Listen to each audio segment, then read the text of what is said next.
As artists, we all know what it's like to struggle with a difficult drawing or painting. One of those subjects that just eludes us, that we can't seem to get right. This often happens with portraits for me, especially when I'm trying to capture the likeness of someone, and that likeness just isn't capturable for some reason. What I usually do is I draw the portrait, and then I'm disappointed, and I throw it in the trash. And then I draw another portrait, and that will be crap as well and go in the trash. And then I'm stuck in this loop of crappy portraits, and I end up drawing the conclusion that I'm simply bad at portraits. And everything feels hopeless and frustrating, and I go play video games instead.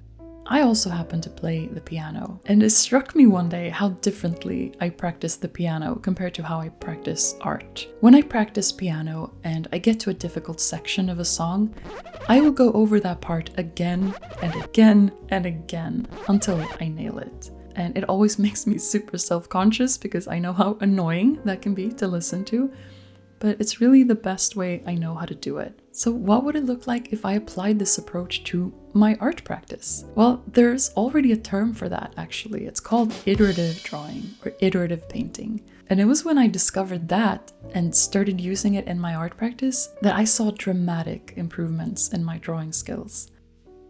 The principle behind iterative drawing is this. By drawing the same thing multiple times in a row and making the same mistakes multiple times in a row, it's much easier for our brain and hand to self-correct and to train away those mistakes. When we work on a portrait and we erase and redraw and erase and redraw, we don't actually see our past mistakes, and so we don't remember them as well. But when we see them right next to us and we have them fresh in mind, we can easier remember what changes to make. And it makes tackling difficult subjects or difficult parts of a subject much easier. Another thing iterative practice lets us do is improve quicker. Each drawing or painting is a feedback loop, and it's only after a finished drawing that we have the full picture of what went well and what didn't go well, what we like and don't like about the finished piece. So the more finished pieces, the quicker we learn, right? And when we do iterative practice, we typically do many smaller studies or sketches of the same thing. We don't spend hours or days on each attempt. This is kind of the art equivalent of going over the same part of a song many times in a row. And it works just as well in art as in music. It's just a really effective way to improve quickly.